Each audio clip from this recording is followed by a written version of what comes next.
Okay, everybody, so moving along here, got the two halves of the saucer on the bench, and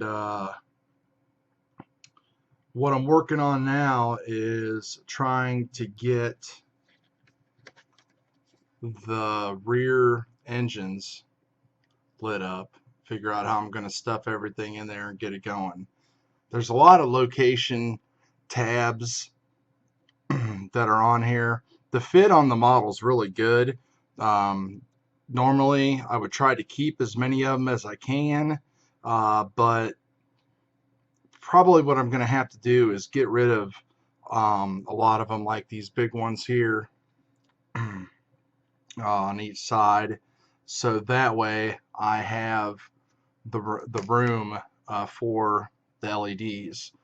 Now, I don't have any 3mm. I bought some blue flickering LEDs from Lighthouse, and I bought them in 5mm.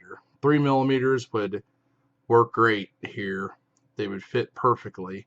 But since I don't have any 5s, I'm just going to have to turn any 3s. I mean, I'm going to have to turn these 5s into 3. So what I did is I basically put them on the file and just filed down everywhere, which is good for diffusing the light anyway.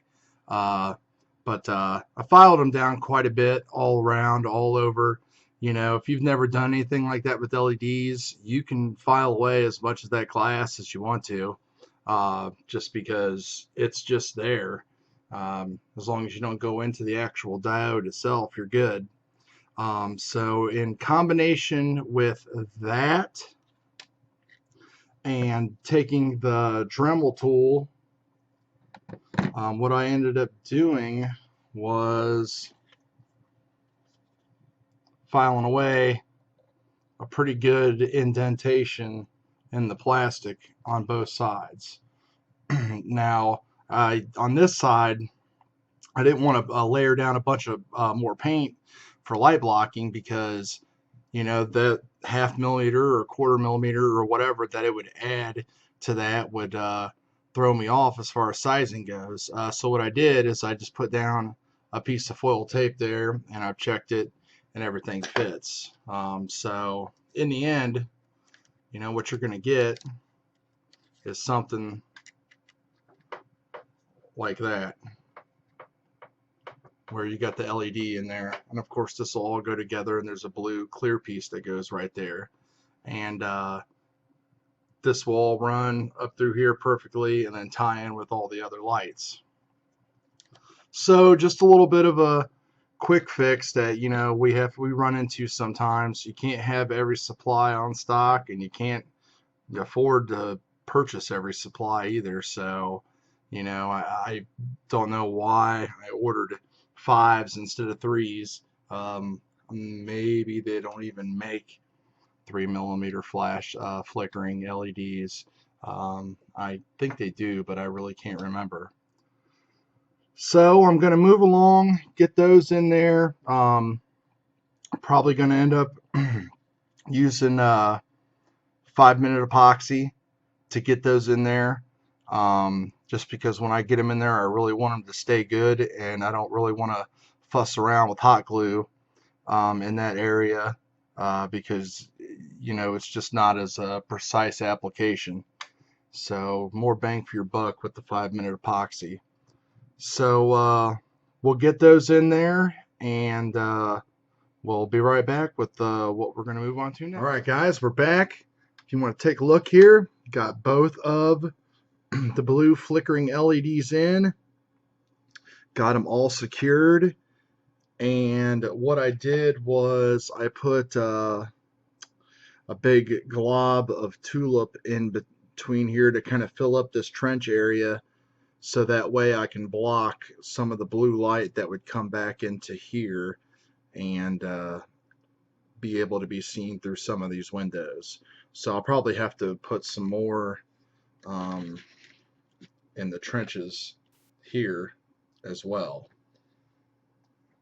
Now the next thing I did was no matter what the size of the ship, I always love to see the registry light on the starship. So what I did was drilled a hole right there where it would normally be, and it ran a fiber optic through there. As you can see, it's lit up. It's going to provide a little bit of light right here in this area to light up that registry. It's not going to be a lot, but you know, at this scale, it's kind of hard to get that right anyway. So we'll see how that works. And again, all I did was just do the old fiber optic into the the heat shrink tubing here, and resistor, and wire all that in, and then I covered up all of the fiber optic with tulip to basically try to get as much light going through there as possible. So I wanted to get that done before we got the two pieces sandwiched together, because that's pretty much about it for the lighting. All I got to do is run the strand of fiber optics here, which are going to be the tinted flashers, through each of the holes, and then add the pieces to the outside of this, the deck pieces to this piece of the saucer, and then we'll be able to put both of them together. I guess the other thing I'm doing too is I have airbrushed the engines, and I didn't want to, it's just too much blue, and it's not accurate having all of them that color of blue. So what I'm doing is filling in the tiny engine holes here with micro mask, and I'm going to fill those up and then go over those with the main pewter color. So we'll be back here shortly and show you some more. Hey guys, we're back here on the bench again, and I wanted to show you one of the next things I'm doing is I am getting ready to spray the copper pieces, the deflector dish, antenna, and the spikes that stick out of the warp nacelles. So what I've done is, first time I've used it, I've always used acrylic gloss blacks to do my Alclad colors. Well, this time I'm using the actual Alclad gloss black base, and as you can see, it is super shiny glossy.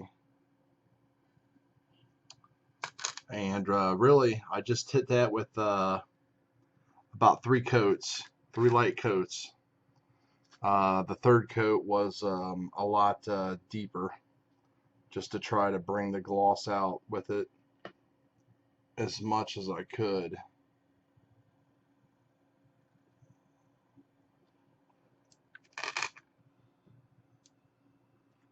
And I'm going to be spraying it with the copper. Now, if it turns out half as good as the copper looks inside there, I'm going to be pretty happy, because it's some good looking stuff. And I have pretty good faith in it, because although I've never been let down by any Alclad paint, that's for sure. They've all turned out really good. So we'll get this sprayed up, and we'll be right back. All right, after putting the gloss black on everything and letting it dry, I put the copper on there. And like I said, these things never let you down. Just look at that great shade of copper there. It almost looks real, nice and reflective. You know, will look really nice with a little bit of a dull coat on it. But that's just the front pieces I have for the deflector. On the secondary hull, got everything else done too. So now let's go over something here real quick before I end this segment and post this video. If you look here, I have started to insert all of the trim pieces around the edge here on the NX01. But as I said before, I'm not using the clear parts, so I'm using the fiber optics that are going to be going through right there. One's already there. Another one is going to go through right here. If I can keep this in frame. So what happens is, you get a pretty big gap right there where your piece might not fit.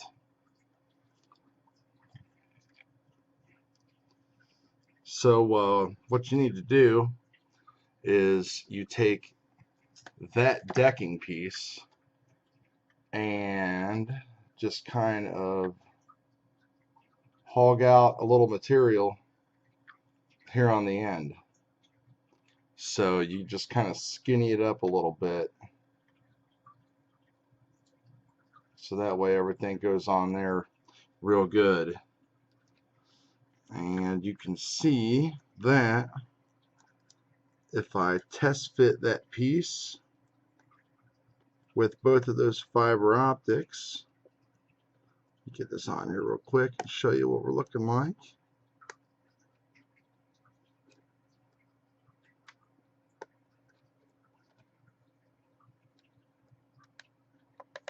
Easier said than done.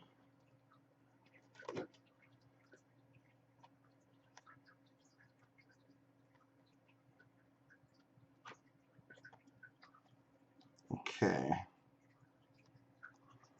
That side needs a little bit more taken off, but you can see that you still have, a little bit of a gap right in there. So I'm definitely going to need to take out a little bit more and it'll fit. Over here on this side, I have it fitting really well right there, but I just have the one fiber optic in there.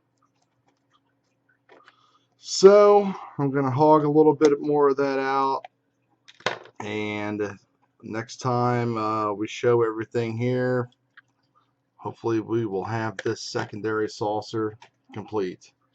So until then, that's a wrap. We'll see you guys later. Happy modeling, and peace.